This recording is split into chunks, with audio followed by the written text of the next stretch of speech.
But let me first appreciate the man era. What is white, black is black. Thank you. You are a gift to this country.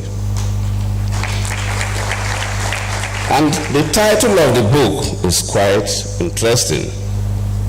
Scars and the Boko Haram conundrum.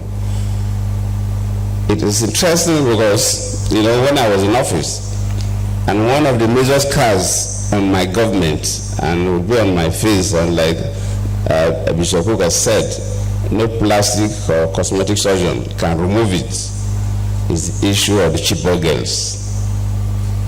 It's a scar that I will die with. But later on, people may know a little more details. And has also to do with the Boko Haram. What do they really want? Of course, our chairman raised the issue when interviewed some of them, and they gave him some perspective. But probably one day I pray that some of the Boko Haram leaders may be literate enough to document what they have done, so that people will really know what they wanted. Because it's like the story of the Nigerian Civil War. If you read one of the books, My Command, I think that's one of the first books that came out from President Obasanjo, because he was there. Then Ojukwu wrote his own, Because I Am Involved. So when those who were involved in something say it, you get a different perspective. If you go through a research, interview a lot of people, yes, you'll get part of the story, but you will never get the full story of the Boko Haram. Because I was there. The Boko Haram started 2009 when I was the vice president to late Yaradua.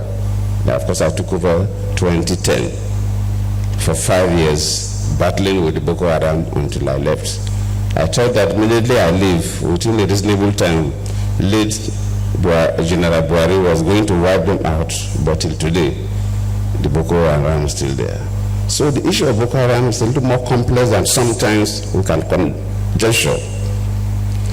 In 1999, when Obasanjo became a president, we had some issues in the Southwest. But government was able to bring it down because there was a clear focus, there was clear reason, and government was able to. Then we had issues in the Niger Delta. And when I became the vice president, one of the major things I did was to visit the most dangerous camp of the militants in the Niger Delta. I remember when we flew down to Warri, by the time we get to the waterfront to take boats to that camp, they sent information to us that anybody following me must not carry weapon. My ADC, my CSO, that nobody should carry a weapon. In fact, the Commissioner of Police of Delta State said, Vice President, no, you will not go there. The State Director of SSS to say, no, I will not go. I told them I will go. So even my officers, my ADC, my CSO and so on, they handed over their guns to the CP and the SDS of Delta State. And none of them carried weapon. When we landed at the camp, these boys lying up one this way, one road this way, with their assault rifles, just facing the bush, not even looking at my direction as if there was nothing happening. We marched through them, we passed through them, sorry. We had a meeting with their leaders and so on. We had spent almost 1 hour there.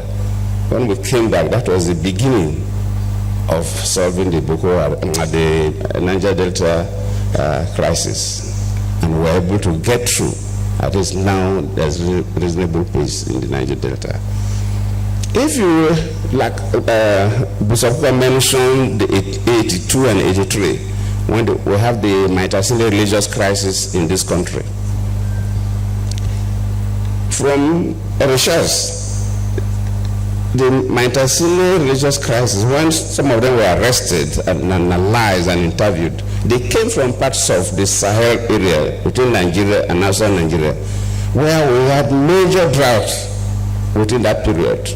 And the rapist disease that wiped out so many cattle, and so many young people from these areas migrated to the cities, Maiduguri and others, and they had no skills and nothing to do, and they were able to be recruited and cause havoc. Luckily, it was a military government then, so when the military intervened, they were able to bring it down because there was a clear reason. A reason of young people who were looking for survival, but they had no skills, and so on and so forth. So if you put all these things together, you begin to say, this Boko Haram, why is it that from 2009 till date, we've not been able to resolve the crisis of Boko Haram? So just like Bishop Kuka tried to raise some fundamental issues, and you value the weapons, then you know that these are not hungry people. So the soldiers that sometimes capture some of the weapons will see better, but the weapons they use, the ammunitions they use, sometimes they even have more ammunition than our soldiers. So it doesn't show that they're hungry people. And where are these guns, sophisticated weapons coming from? And you begin to see that the external hands are also involved, especially when I was president. So it's a bit complex, and it's not a matter of a single story.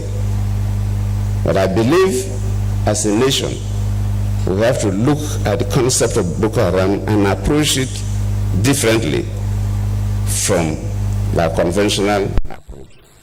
I believe one day we'll get over it.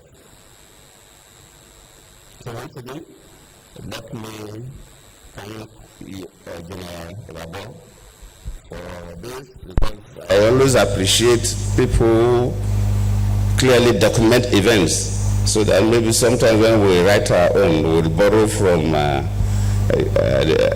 your documentation. And I believe that all the military officers who were involved in this Boko Haram saga should be able to give us information about what the Boko Haram stood for. If it is only about hunger, because we tried different options, I don't need to give a sermon. It will look as if I am trying to defend my own government. That will come up later when we will document, we'll write our books. But I believe we took different options, we set different committees. We tried our best within that 5 years that I was there. I believe late Buhari too must have tried his best, because one of the committees we set up then, the Boko Haram nominated Buhari to lead their team to negotiate with government. So I was feeling that, if they nominated Buhari to represent them and have a discussions with the government committee, then when Buhari took over, it could have been an easy way to negotiate with them, and they would have handed over their guns, but it was still there till today. I believe the government, luckily the defense minister is here, the service chiefs all are represented here. I think we will need a slightly different approach, and God willing, we will be able to resolve this crisis. I thank you all.